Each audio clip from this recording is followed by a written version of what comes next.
So hello, everyone. Welcome to Satisfying GEs Abroad. This is part of our Global Learning Opportunities Week, or GLOW, and we have webinars all week. Today, I'm excited to talk to you about Satisfying GEs Abroad. I know there is so much interest in this. Let me introduce myself first. I'm Kelly Zuniga, and I'm the Associate Director here of Advising and Outreach. And although I am a guide, I am not the expert. And so I'm so happy to be joined by Brian from CAAC. I'll let Brian introduce himself, actually, who will co-present with me today. Hello, everyone. My name is Brian Latham. I'm Director of Operations at the Center for Academic Advising in the College, which also houses college academic counseling. I'm glad to be here today. All right, thank you so much. Let's get into it. So who are we, the International Education Office? We are your one-stop shop for study abroad. You can find study abroad advisors and coordinators here who are experts about programs and opportunities for you to study in a different country or a different place. We also provide opportunities for you to connect with study abroad returnees. So if you ever want to talk to a peer, I know it's different when you talk to a peer, you can reach out to us and we'll be happy to connect you with someone who has done the program that you are interested in. Again, this is part of our Global Learning Opportunities Week. ieo.ucla.edu/glow is where you can find the full schedule. So what are we going to cover today? Exactly. So this is a welcome. We're welcoming you. And then we're going to get into defining GEs. So what exactly are GEs? And Brian's going to be covering most of that section. And then I'm going to give you some reasons why you can or should attempt GEs abroad. And of course, we want to prepare you with some strategies on how to find GEs abroad. And finally, when and how to petition. So how exactly should you be going about that process and when? All right, so I'm going to switch it over to Brian now, who's going to get into defining GEs. All right.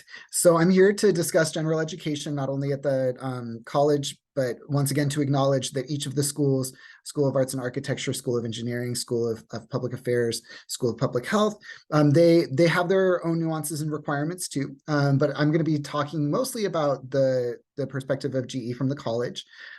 So general education within the College of Letters and Science, you have your foundation areas. The first foundation areas is the arts and humanities. Within that, you need one literary cultural analysis course, a philosophy and linguistics course, a visual and performing arts analysis course, and that creates our foundations of the arts and humanities. Within society and culture, you'll need one historical analysis, one social analysis, and then one course from either or. And then finally, our foundation of scientific inquiries, where you'll need to complete at least 2 classes in life science, 2 classes in physical sciences, and one of those 4 needs to have a lab requirement. So as we go throughout the presentation, I'll go over a little bit more of what these are and what we're looking for, especially when a student's considering is a course that they're taking outside of UCLA, a course they could possibly petition. But those are our foundation areas. We also have college requirements like foreign language, writing 1, writing 2. Each of the colleges and schools has their diversity requirement. And once again, those can vary from school to college. So I'll give a little bit of insight at least to how the college reviews those. So there is possibility for students to take some of these college requirements abroad, but the additional things to kind of keep in mind there. And what are GEs? So GEs are introductory and broad-based in nature.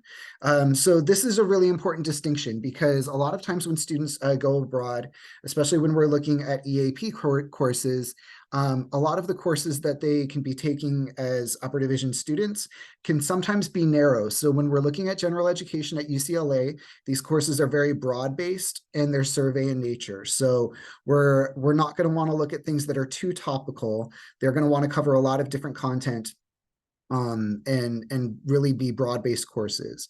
They should not require prerequisites. So GEs are meant for anyone to be able to take these classes. So if the courses you're looking at have a prerequisite or require specialized knowledge in an area, this might not be a good candidate for for a GE petition. However, if it is a course that any student can enroll in with no prerequisites, this is a good indicator that this is a course we might want to look into for possibly petitioning.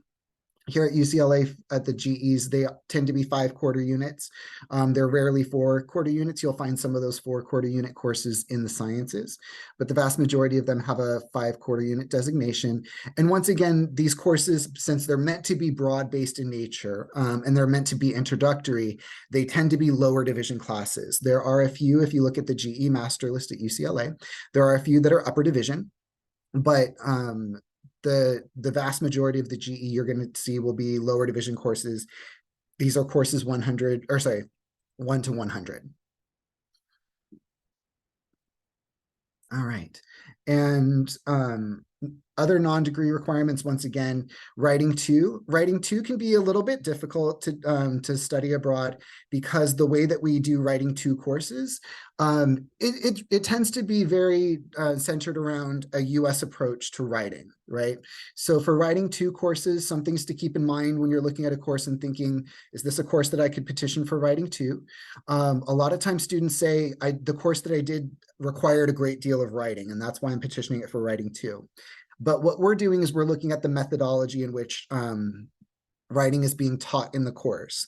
So for writing 2, that course needs to have a focus on working with you and developing your writing skills. There should be not only multiple writing assignments or a long writing paper, right? A long project, but there should be a drafting process throughout and multiple revision all the way throughout. So for writing 2, once again, you'll want to see either revision or peer revision occurring in the course. The focus of the course being on writing, it can of course explore a topic, right? It could be looking at something, but the focus of the course needs to be writing. Foreign language, once again, for the college, we're looking at a proficiency level typically around the 3rd course. So, an equivalent to Spanish 3, French 3, Chinese 3. We're looking at that level of proficiency. And so once again, we have a petition process through which you could petition a course if you believe that it would meet the content and the applicability of a 3rd quarter of foreign language. And then diversity. So diversity within the college is intersectional. A lot of times students are petitioning a course that's looking at very deeply into one race or one ethnicity, or it's looking at gender, looking at sexuality or class. Diversity within the college, you need to be looking at intersectional identities. So it's not enough to just be looking at one of these identities. You'll need to be looking at the course through the lens of both. So at that point, it would need to be looking at gender and race, or sexuality and ethnicity, or class and gender, right? So the bulk of the course would need to be looking at these multiple identities and how they interact. And that should be the main focus of this course. Once again, that can be a little difficult to find abroad, just because we're looking at courses that tends to, once again, be a way of examining these topics within the US. It can be very narrow, but it's not to say that these courses aren't out there. They are. You'll just want to make sure that it's looking at, once again, that intersectional identity. And then for more information on the technical breadth, if you're a School of Engineering student, you would want to contact them for more information there. So can students do GE and complete GE abroad? Absolutely, but we want to be very intentional and with a careful advanced planning. So this is something that we'll look at.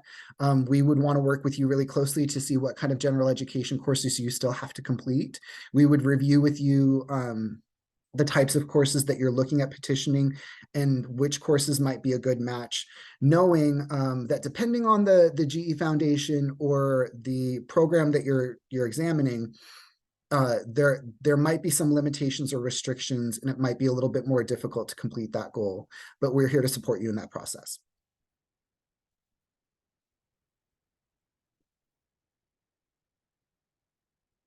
All right. So why attempt GEs abroad? Thank you so much, Brian. So as you saw, it is possible, but there is careful planning that has to go in that. So you might think, well, why should I bother? If this is you, what I want to start with is saying that Most programs are not designed around a major. So we do get a question. A question that I get often is, it starts with an introduction. Hi, I'm so-and-so, and I'm majoring in fill in the blank. What kind of programs can I participate in? And I tell students, you can take coursework abroad in your major, but you don't have to take that approach. Because most programs are not designed around a major. They are based on different offerings, or they have themes outside of major concentrations. So we do encourage you to expand your search beyond programs for your major, and it is possible with careful planning to satisfy GEs abroad, minor requirements, foreign language, or technical breadth if an engineering student. And I really want to emphasize that you also can take advantage of study abroad to help fulfill your unit maximum that you need, and for personal or professional development if your schedule allows for it. All of these options that I've talked about right now will still allow you to make progress towards your degree. It is an academic opportunity after all. So here I'm going to invite Brian to come back in and talk about his perspective, things that he sees with students who come in and are determined to get GE credit abroad or major and minor credit abroad, and why it could be important to remain flexible. Absolutely. So a lot of times when we're working with students who are looking to go abroad, and they said, I've saved up a lot of my GEs to study abroad. That's one way to do it, but it's something that we would encourage you to work really closely with us at College Academic Counseling or your advising unit within the college or within the school, because we can help you look at your long-term program planning, right? If you have specific programs in mind that you're looking at applying to, there might be some programs that don't lend themselves to things like philosophy and linguistics. You might be going to a school that's very social science based, or you're looking at a really specific program. It might be through the UC centers, and they have some really phenomenal courses in topics that you would not be able to explore here at UCLA. But when we're looking at it, some of those courses might not be best for GE. So what we highly encourage you to do is work with us and look at your planning here at UCLA. And if you, once again, if you have some programs in mind, we could take a look and say, it looks like you're trying to save this philosophy GE for when you go abroad, but the schools that you're looking at might not lend themselves to a strong petition. But I can see that you have not done your visual and performing arts yet, and we can see some coursework there that might be a stronger petition course. So we would love to help be part of that conversation. And a lot of times when I'm working with students who are going abroad, when we begin planning, there's things like their electives that they need to reach 180 total units, or there's electives that are upper division, needing that 60 upper division units, that I could actually move and say, if you focus on these courses here that have a lot more flexibility, you're going to have a lot more flexibility in the programs you can go to. So highly encourage you, as with all things, to work with your academic advisors and work with your major department counselors to take a look at what options you have while you're going abroad, and then what flexibility you have in planning your courses, so that while you go abroad, the focus isn't always necessarily like, hey, how do I apply this to my major? How do I apply this to a specific GE? But more of, what are the opportunities that I can explore? How can I make the most of every opportunity that I have there, and really take some courses that I might not be able to explore at UCLA? So we want to make sure that you're working with us on some intentional planning and really looking at that coursework. So if you're within the College of Letters and Science, we're more than happy to work with you if there's college requirements, GE requirements, 180 total units, 60 upper division units. We're there to support you with that. And then if you had questions about, is there some major or minor applicability for courses, working with your departments, but continuing to work with all of us, we can help give you some guidance, especially if you have a few programs in mind. Thank you, Brian. So they're really there to support you and make sure you have the best time abroad. All right, so now I want to go into this section of how do you find GEs on study abroad programs? What are some of the tools so that you can be prepared for those conversations with your advisors as you're looking at all of your options? So to find GEs on study abroad programs, I will say that UCLA Travel Study is the most straightforward. What you see is what you get. And that is because the courses there are UCLA courses. You are taking these courses with UCLA faculty abroad. They are part of the UCLA catalog, and therefore they have already been examined and vetted. And anything that is a GE there or satisfies a writing 2 requirement or diversity requirement, it has already been predetermined. So if your priority is satisfying those GEs and you absolutely want to save those GEs, even though we encourage you to stay flexible, travel study is a good place to go. UCEAP, this is the system-wide opportunities. It does require some research and petitioning because you are taking these courses at different institutions. So they are not UCLA courses. So one tool that you have in order to help you with this process is the UCLA UCAP Credit Abroad database. Now here you can find courses that students have taken between 2014 and 2022, and the courses that students have successfully petitioned to receive major, minor, GE credit, or even units. Now, I just want to provide some disclaimers here and some caveats. So this database does not display all of the courses that are offered abroad. These are just the courses that have been attempted and have satisfied degree requirements. Okay, so it doesn't tell you everything that you can take abroad. Also, there is no guarantee that these courses will continue to meet the requirements that other students have fulfilled. That is because policy changes sometimes. There are changes, right, and updates made to degrees from time to time. So you absolutely need to check in with the appropriate school or department to make sure that those courses will satisfy your degree requirements. So if you accept those caveats, then you can check and access the database here, and the URL is on the screen here. So once you're in and you've accepted that, how can you search for GEs? So we encourage you to start by narrowing down your school. So here I'm going to pretend I'm a student from the School of Engineering. Then, although it's tempting to designate your major or minor, you are looking for GEs, right? So you do not need to narrow it down by major. We encourage you to leave this open here. But you will specify that you are looking for general education courses. So courses that have satisfied the GE requirements. Then it's up to you whether you want to narrow it down based on country, if you're interested in a particular region in the world, or a specific partner university, or UCAP subject. If you want to start narrowing it down to specific GEs, you can, although we encourage that you leave that open as well, right? Flexibility is key here. So after that, you can click search. So let's see what kind of results is yielded for a student. So here it's a subset of what you can find, and admittedly, I did not update the screenshot, so it doesn't show anything more recent than 2018. I'm sorry, but if you were to do the search, you would have more recent coursework.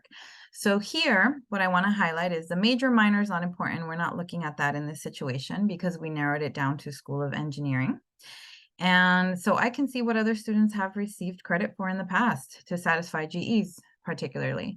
So I'm just going to pull a random class here. So one student satisfied their historical analysis GE in Japan at Tohoku University by taking an art history course on ancient Eurasia art. Okay, that's one example. If I go down, I can see that a student satisfied a social analysis course in Australia at the University of Melbourne by taking an art history course on street art. So pretty cool. So you can browse through this. Now, what do you do with this information? I always call it leads or inspiration, because what it will do now is tell you, these are some programs that I can look into. So here is a part of those results that we were looking at. And so if I'm interested in satisfying these GEs abroad, now I know that I can look at a program in Chile at the Pontifical Catholic University of Chile program and see if that coursework still exists. Are they still offering this anthropology course? I can do that for the art history course, geography course, etc. So this is how you can use this as information in order to narrow down your search. Now, if you are still unsure how to use this tool or what this means, this is where you can consult us, IEO staff. We have portfolios in which we have certain countries that we advise for. So I do not advise for Chile, but if you wanted to learn more about Germany, Free University of Berlin, you can talk to me and I can tell you there's a summer program, there are academic programs, and we can dive in. So always you can chat with us. Keep in mind that the coursework, you need to have it approved by your college or school, right? That's what the petition process is. So even if you and I have sat together and looked at coursework and said, this might count as a GE, it's not up to us ultimately. So you do have to talk to your college or school to confirm everything that you're finding here. So what if the UCLA UCAP Credit Abroad catalog does not offer leads? So what if the program that you are interested in isn't showing up and you're really hoping to satisfy some GEs? Let me give you some tips, because again, that is not an exhaustive catalog. It does not have every option and every course. So let's think like a GE detective. So the first step, of course, is to identify missing GE categories using your DARS. So which GEs you still have left to fulfill. After that, we want to empower you to understand exactly what the university is looking for. So we encourage you to look at current UCLA courses that satisfy that category that you need. There is a master list. There's a link here that you can view. And we encourage you to read through those. So what kind of courses are under there? What are the patterns that you're noticing in these courses that you're seeing? After doing that, you'll then have an idea of the type of course that could satisfy that missing GE category by identifying patterns. And Brian, a little down the presentation, is actually going to give us some more tips to help you with that process. So after you have done that, after you understand which GEs you have left and what could count, right? What kind of courses could satisfy those requirements? Now you can pick a program that interests you and you can browse the coursework. So you can ask yourself in that process, are there any courses here that might fit that GE category that you need? And again, remember the tips that have already been shared so far. You're looking for something that's more of a survey course. Most GEs are lower division, so that's a good place to start. Start looking at the lower division coursework. And in this process, you're not required to find the exact UCLA courses abroad, right? We're not looking for equivalencies. We're looking for courses that could fit those categories and the GE criteria. So once you have some leads, you will dig a little deeper. And here is where Brian can tell you more about what the college is looking for at this step in your research process. Great. Okay, so at this time, the petition process for the College of Letters and Science includes submitting a syllabus. And in the syllabus, they are going to be looking at the course description. The course description within the syllabus becomes really important. And then at that time, they'll want to see what the learning objectives for the course are. Once again, is this course really broad-based? Is this a course that is looking, if we're looking at history, are we looking at multiple countries over a specific period of time? Or if we are looking kind of at a few countries, are we looking at it over a long period of time, right? If we're looking at something topical like the Beatles, or we're looking at K-pop for music, is the goal of that to explore the topic, but within the history of music, within the society that it comes from, or the time period that it represents? Is it an introduction to the larger topic at hand of music history, right? So we're going to be looking once again at the course description. Also, the learning outcomes and objectives can tell us, you know, what are they hoping that you walk away with? And hopefully it's broad-based, exploring these topics in a way that give you a large overview of a larger topic that you're studying. We will take a look at the reading and the text assigned, and especially if we're looking at something that there's some really strong hesitations about, or there hasn't really been a lot of clarity, and we need to take a really close look. They will start to look at the week by week breakdown of what you were learning, and how that ties to the outcomes. If they stated, something that very broad in the outcomes, but we're not seeing it in the week to week breakdown, that's where we might find some incongruence in the petition that we're reviewing. So obtain the syllabus whenever possible, and those are some of the things that we're looking at, not limited to this, but some of the things that we're looking at in the syllabus. In the absence of the syllabus, try to find as much information as possible. If there's a previous syllabus for the class, that was offered in a previous semester or the past year, and that's the best that you have at this time, go ahead and submit that.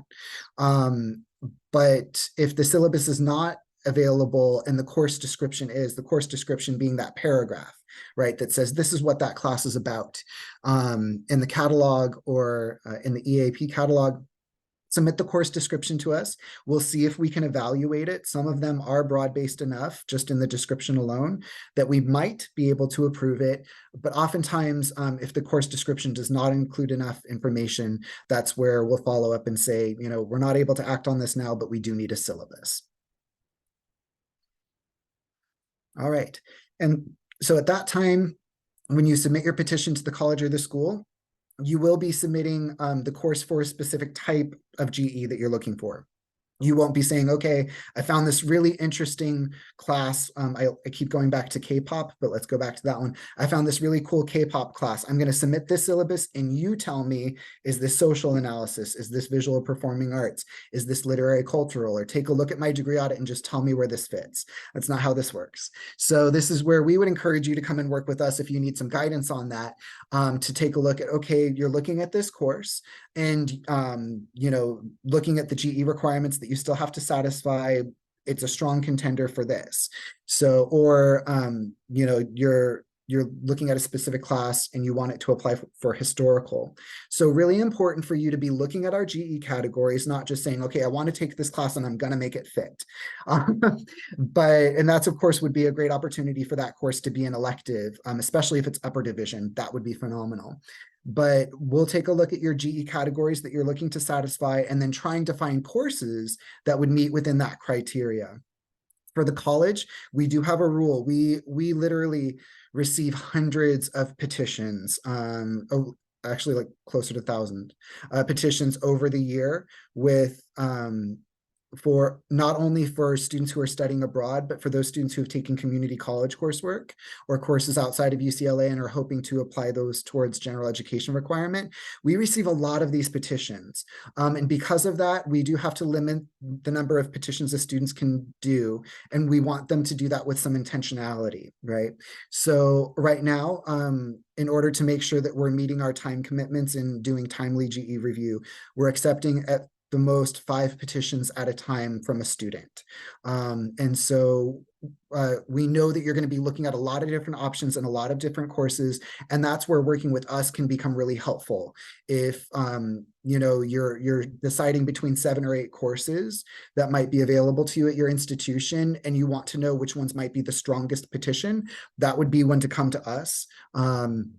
And we could review with you which courses might be a stronger petition than others, and help you narrow down the type of courses that you're going to submit for your petitions. And then after you've submitted your 5 petitions, if you still have some remaining requirements and you feel like there's some other courses that might be a strong petition, after we've done that review, the next month you could then submit another 5. So, yeah. All right. So at this point, what we'll want to do a few different things. There is you'll take a look at which GEs you have left to satisfy. And then very important, when you're looking at those GEs left to satisfy, what are the types of GEs? What are they looking for in those categories? And then, are there courses at the institution that you're going to be studying at that would be a good match for you to submit a petition? Something that can be really helpful is to look at which UCLA courses satisfy those GEs. This is helpful, but it's not always a rule, right? So if we do have a history of rock music course that's approved here at UCLA, and you find one that's similar when you're studying abroad in title and in scope, that could be a strong petition. The one caveat I would say about this is there are some courses at UCLA that are taught a specific way that make them eligible for certain requirements. So you might see an art history class that's approved for literary cultural analysis here at UCLA. And that's because that course has the students reading literature in order to understand the art that they are studying. And so you might have an art history course at UCLA that would satisfy literary cultural analysis.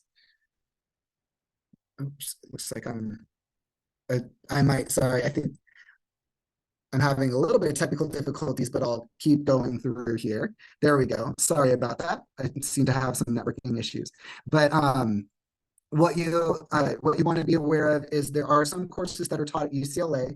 And when we look at the syllabus from the other program, the element that we've approved it for is not there. So your art history class that you petition for literary cultural analysis might not have enough literature in it for us to approve. But looking at the course titles and seeing if they're similar is a good place to start. Then once again, pick your programs that you're looking to explore through EAP, look at those courses. And once you have a strong idea of where you're going to be going and the courses that'll be available to you, obtain those syllabi or as much information as you can and follow our petition process here with the school and college.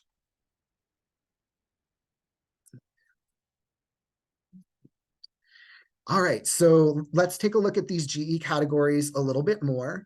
And so the information that I'm going to give you, knowing that this is recorded, the information that I'm giving you right now is the information that we have currently. It's off of our current guidance from GE Governance, and it's how our college reviews these petitions. It's not limited to these guidelines, but these are ways that we look at certain syllabi and courses and say, this might be a stronger petition than others for courses. And then we will once again need to take a look at that syllabi in order for the committee to make the decision. But for historical analysis, once again, we're looking at broad-based analysis. So I think I had mentioned before historical analysis. We're looking at either multiple countries in areas of the world during a specific time period. So you might be looking at World War II and the multiple countries interacting at that time. Or you might be looking at ancient civilization and some of the peoples and cultures that were the histories of those people at that time.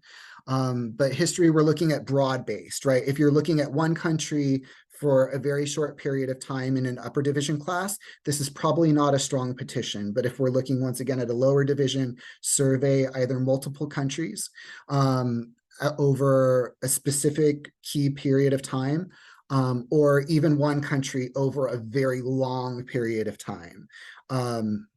That could be a strong petition for historical analysis. Social analysis, we're really looking at society. So this should be a strong social science-based course. We're going to be wanting to look at the politics, the economics. We're going to want to look at the sociology of these institutions, right? And not just an economics course. We're wanting to look at how all of these things intersect. So we're wanting to look at our larger societal institutions, family, religion, school, business, health, and all of the different ways, the policies, the politics, the economic impacts, the societal ways that these institutions are navigated. That's what a social analysis course is. So it might be looking at a specific topic, like it might be looking at the family, or it might be looking at healthcare industry, but it's going to need to be very, very broad based, right? In an introductory course. So once again, we want to stay away from topical whenever possible. Introductions to sociology, introductions to specific politics. but the narrow upper division courses will typically be a challenge to petition for a social analysis, as they're meant to be broad-based. Philosophical and linguistics analysis, this one can be a challenging one to find courses to study abroad, because once again, we're wanting to move away from topical courses, and we're wanting to really look at those that are for philosophical analysis. We're wanting to look at courses where you're reading the actual philosophers, right? So this is where we would want to be looking at the works of Western or Eastern philosophers and how their thinking and thought affected things like ethics or morality in a very broad way. And sometimes students will say, okay, we're looking at things like, we're looking at a political topic, but looking at it through a philosophical debate. If you're not looking at it with those specific philosophers, reading the actual philosophers and applying that to this topic, that's also going to be a very challenging one. But if you're able to find some really broad-based philosophy courses that really dig into the works of the philosophers, this is going to be a strong petition. Linguistics. So when we're looking at a linguistic analysis, this is where we're really looking at syntax. We're looking at morphology, symbology. We're looking at these types of very broad-based linguistic analysis. Really important that this should not be a foreign language instruction course. So sometimes we'll see a really phenomenal course that students are taking, which is, I'm going to go study abroad within this country, and they're encouraging me to go and talk to the locals. And they're encouraging me to engage with the folks in the piazzas or in the public spaces, and to have conversations with them to practice my language acquisition. This would not be a strong linguistics analysis course, because once again, we are wanting to look really strongly at morphology, symbology, linguistic analysis, and the analysis of language itself, not the acquisition of. So keep that in mind when we're looking at linguistics. And then another really important part for philosophy, we don't accept logic courses. The logic courses tend to lend themselves to quantitative reasoning, which is a college requirement.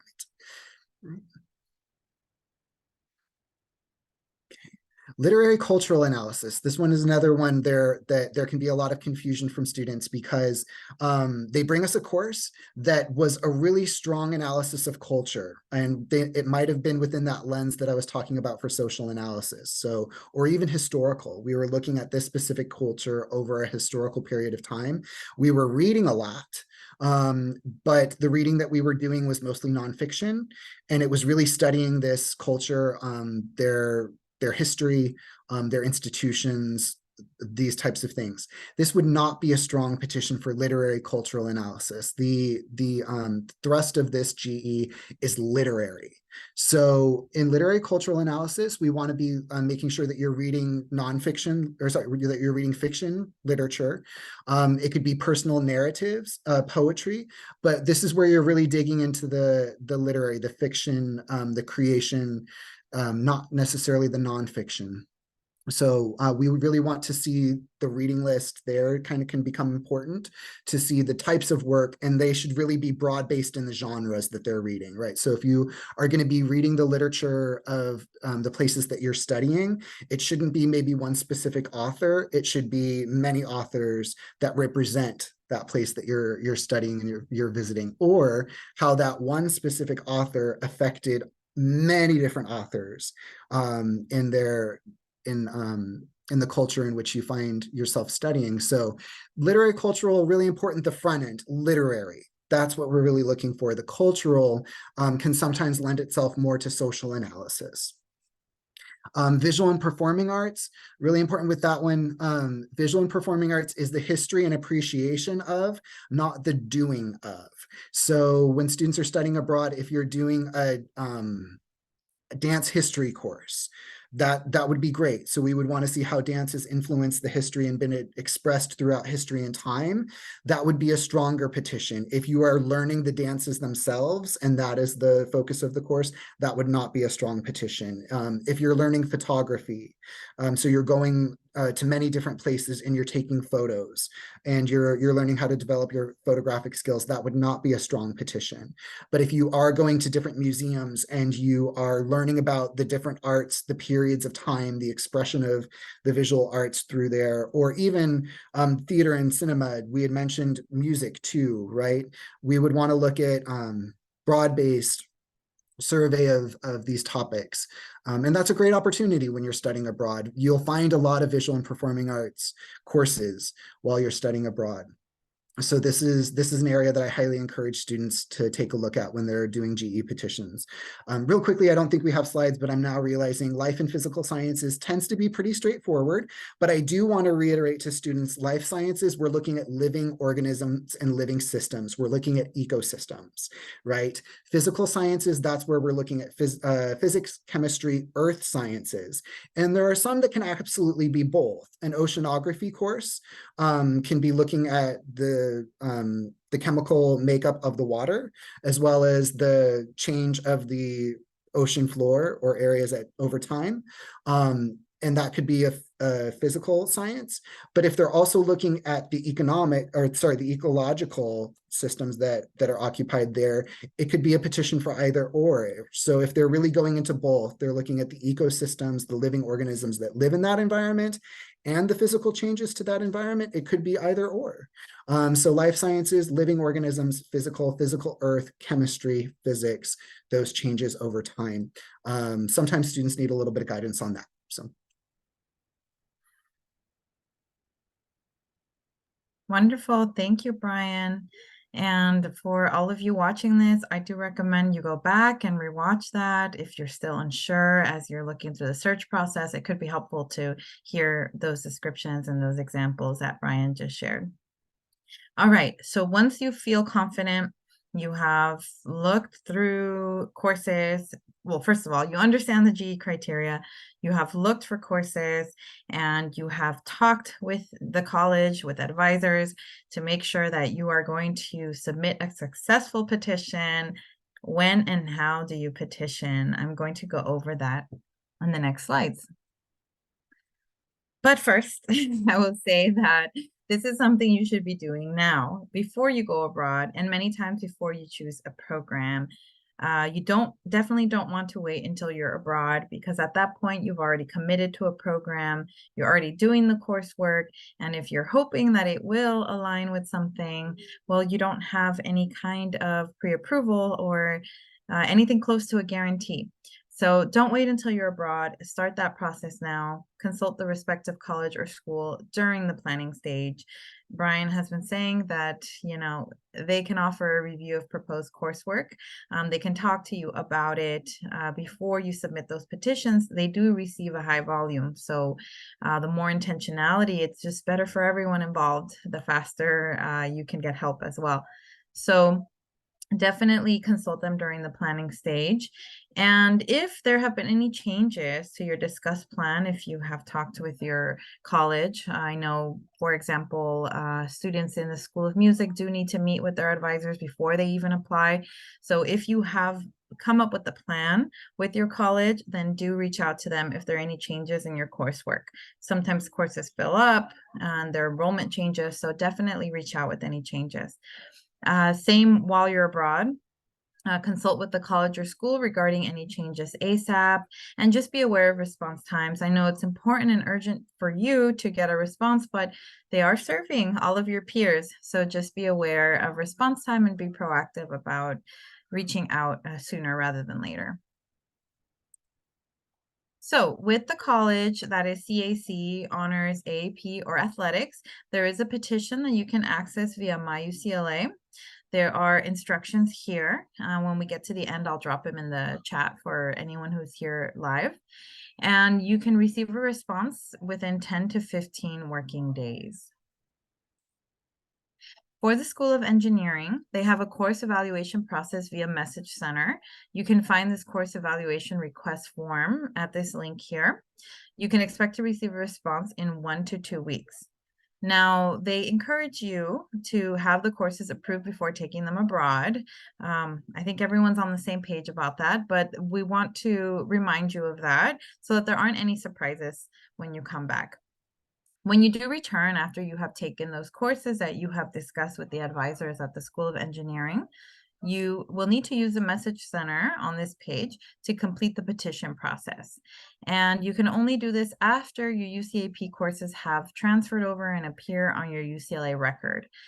After that, that is when the advisors of the School of Engineering can update your DARS to show that you have satisfied GEs abroad. If you need more information, then click on Taking Courses Abroad on that page, and you can always reach out to the advisors for more help. With the School of Theater, Film, and Television, I did not give them enough time to give me some guidance. That is on me, but I have worked with them personally, and you can reach out to them if you want more guidance on how to petition, when and how to petition for GEs. The School of Arts and Architecture, the Office of Student Services, they recommend that you meet with an advisor before you study abroad to determine the best courses, and after to make sure that those classes have been applied to the requirements that you had discussed beforehand. When you return, you can submit a blue petition to students at arts.ucla.edu requesting for those courses that you took abroad to count for specific requirements. Students in the School of Public Affairs, if you are a pre-major, you will follow the same college procedures as students who have officially declared the major, and the school will honor granted approvals. If you are already in the major, then you do need to plan with the advisors. You will use the academic planning form before applying to study abroad. You do have to review the coursework with them beforehand. And they asked me to remind you to allow enough time for that process. So be aware of our deadlines, our program deadlines, and make sure you are reaching out to them and connecting with them well before the study abroad program closes, the application. And you can access more information at that link there. Again, I'll drop it in the chat for anyone attending live. If you are part of School of Education, meaning you are an education and social transformation major student, you will need to meet with Elaine or Vanessa before studying abroad to discuss courses. They want to help you with the planning, and they want to know that you're going abroad. And ultimately, after those discussions, you will submit the GE petitions via Message Center. And you will use the petition template that's found at that link there.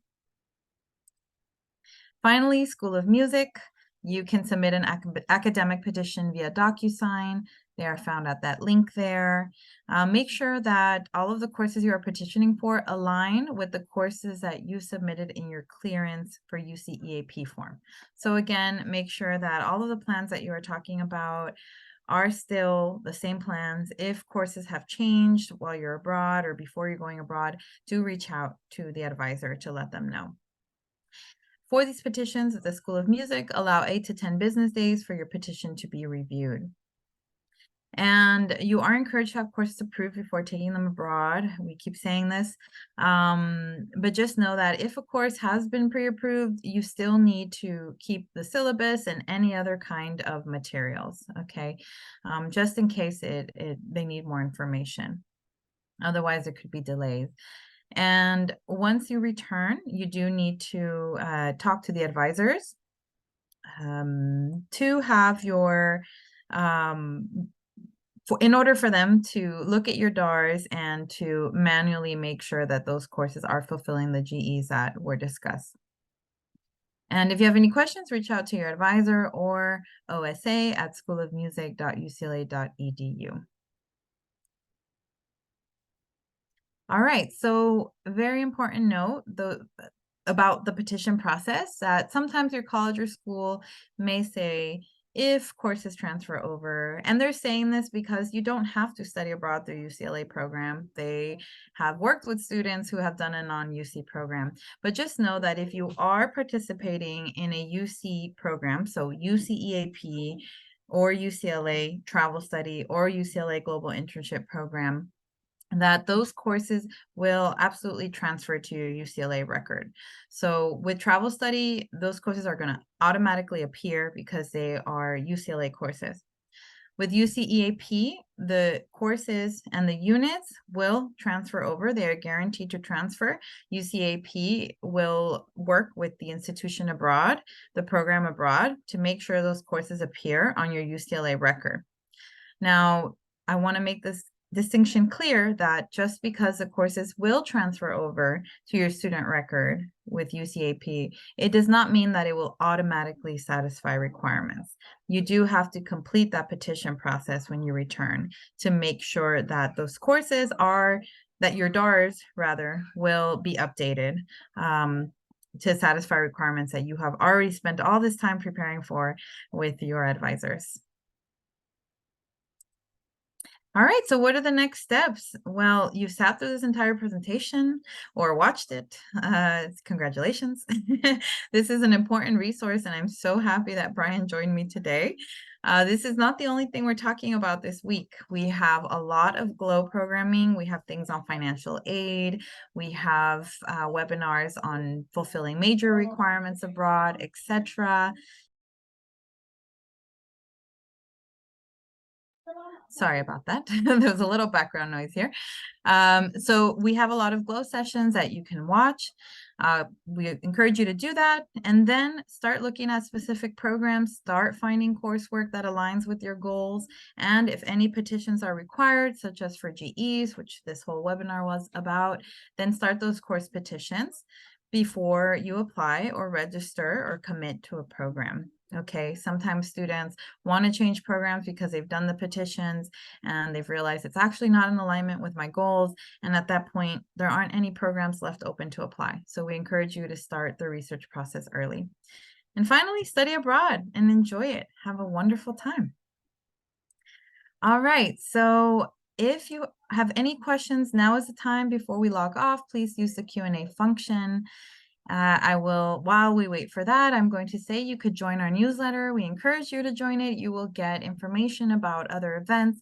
For example, we have a live event tomorrow. All of our office, the IEO staff, will be in Bruin Plaza, ready to answer your questions. We have some giveaways, so you will find that out and more about those kinds of events by joining our newsletter. So the QR code is there. You can scan it.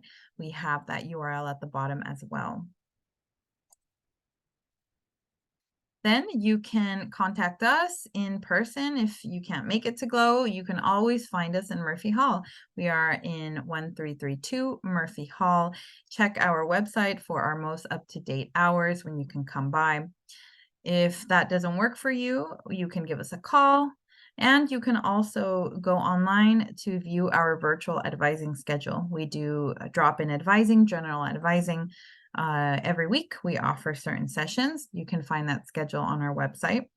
And let's say you have already figured out, narrowed down some options, you know where you want to go or what you want to study. That is when you can connect with an advisor and you can request a one-on-one appointment. Finally, we are on social media. We share some really cool pictures on Instagram that other students have submitted from their time abroad. We also provide announcements. We're always looking for ways to engage with you, meet you where you are. So we are on social media at UCLA IEO. All right, thank you so much for attending. It's been a pleasure. Brian, any last words you want to say to our viewers here? Just that we're very excited for you all that you're exploring these opportunities. If you have any other questions or concerns about how to program plan, how to include amazing opportunities like study abroad, internships, research into your studies, we're always happy to support you at your advising units within the college and within Center for Academic Advising in the college. All right, thank you. Beautiful words to end this. Thank you, everyone. Bye.